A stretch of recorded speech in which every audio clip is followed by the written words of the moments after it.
भले ही chief minister बन गए हैं, लेकिन वो चीफ मिनिस्टर नहीं बल्कि चीफ मिनिस्टर, क्योंकि चीप पॉलिटिक्स कर रहे हैं। सम्राट चौधरी जी वही तुच्छ राजनीति, वही चीप पॉलिटिक्स, कहीं ना कहीं टीटीएम करते हुए मोदी जी और अमित शाह को संदेश देते हुए कि देखिए भाई, हम जो है लालू जी के पाठशाला के तो थे, लेकिन अब आपके पाठशाला के हो गए, तो वो संदेश देना है। इशू का मामला है, भ्रष्टाचार का मामला है, कितने अधिकारी फंसे हैं, बचाया जा रहा है। दूसरा क्या है, पेपर लीक है, नीट लीक है, नीट का लीक हुआ, पेपर लीक हुआ, बेरोजगारी है, डेली अपहरण, अपराधी जो है बेलगाम हो रखे हैं। दिल्ली से पटना पहुंचते ही नेता प्रतिपक्ष तेजस्वी प्रसाद यादव ने बिहार के मुख्यमंत्री सम्राट चौधरी सहित एनडीए पर जमकर निशाना साधा है। उन्होंने लालू परिवार की आवास खाली करने सहित उनकी सुरक्षा में की गई कटौती को लेकर सरकार पर हमला किया है। इन तमाम मुद्दों को लेकर क्या कुछ कहते नजर आ रहे हैं तेजस्वी प्रसाद यादव, आइए वो सुनाते हैं। मुख्यमंत्री बनने के बाद में भी कोई सोच में परिवर्तन नहीं आया है।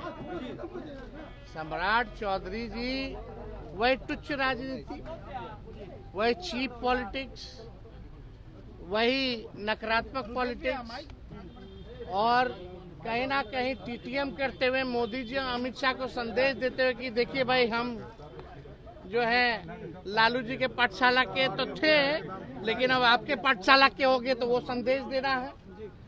हालांकि सम्राट चौधरी एक सिलेक्टेड मुख्यमंत्री है, कोई इलेक्टेड मुख्यमंत्री नहीं है। भले ही चीफ मिनिस्टर बन गए हैं, लेकिन वो चीफ मिनिस्टर नहीं बल्कि चीफ मिनिस्टर, क्योंकि चीप पॉलिटिक्स कर रहे हैं और जो अहम मुद्दे जो हैं, मुद्दों से ध्यान भटका रहे हैं।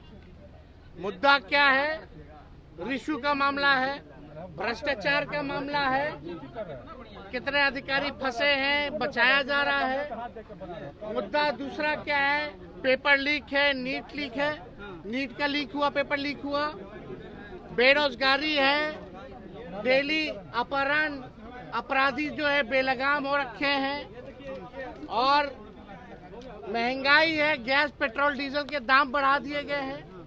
महिलाओं को 2-2 करोड़ रुपया देना था, सरकारी खजाना खाली है। मुख्यमंत्री बन के भी कुछ नहीं कर पा रहे हैं, कुछ देने के लिए नहीं है। तो ध्यान भटकाने के लिए केवल लालू जी और उनके परिवार को गाली दो। अभी भी वही दो लगातार 90 से भाजपा के लोग कर क्या रहे हैं अब तक भी। सोचिए 21 साल से भी ज्यादा इनकी सरकार हो गई और अभी भी लालू जी उनके परिवार को ही गाली देकर राजनीति चला रहे हैं। अरे बदले की भावना, ध्यान भटकाना कि भाई महंगाई है, गरीबी है, बेरोजगारी है, पेपर लीक हो रहा है, इनके अधिकारी से लेके मंत्री घोटाला पे घोटाला कर रहे हैं। कितना घोटाला हो गया, रिशु कांड हो गया, सृजन घोटाला का क्या हुआ, बालिका गृह कांड का क्या हुआ, कहीं कोई कार्रवाई हो रही है क्या? कहीं कोई कार्रवाई नहीं हो रही है। और हमने जिस दिन शपथ सम्राट चौधरी ने लिया था, हमने यही बोला था कि अब यही राजनीति करेंगे, जगहों का नाम बदल लेंगे, नामकरण करेंगे, ये फर्जी एनकाउंटर विशेष जातियों पर करवाएंगे, लालू जी और हम लोगों को गाली दे करके घर खाली कराना, सिक्योरिटी छिलवाना।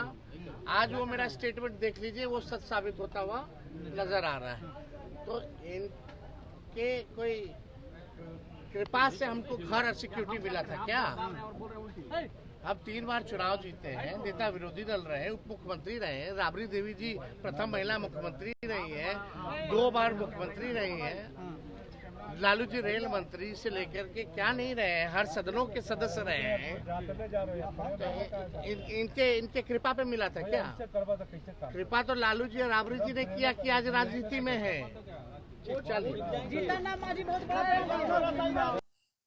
तो जैसा कि आपने सुना, तेजस्वी प्रसाद यादव ने कई गंभीर आरोप एनडीए सरकार पर लगाया है। साथ ही उन्होंने सम्राट चौधरी पर निशाना साधा है और कहा है कि सम्राट चौधरी लालू प्रसाद की पाठशाला से पढ़कर वो बाहर निकले हैं और आज बीजेपी में रहकर बीजेपी की टीटीपी कर रहे हैं। यानी कि टीटीपी का मतलब होता है कि तेल पॉलिश, यानी कि सम्राट चौधरी तेल पॉलिश करके वो सत्ता में आए हैं और बिहार के मुख्यमंत्री बने हैं। तो अब देखना दिलचस्प होगा कि जिस तरह से तेजस्वी प्रसाद यादव ने सम्राट चौधरी पर यह गंभीर आरोप लगाए हैं, तो अब गंभीर इस बीजेपी के द्वारा इस पूरे बयान को लेकर क्या कुछ प्रतिक्रिया सामने आती है। सहयोगी आनंद के साथ Gyanendra Verma, AVI nation news, Patna.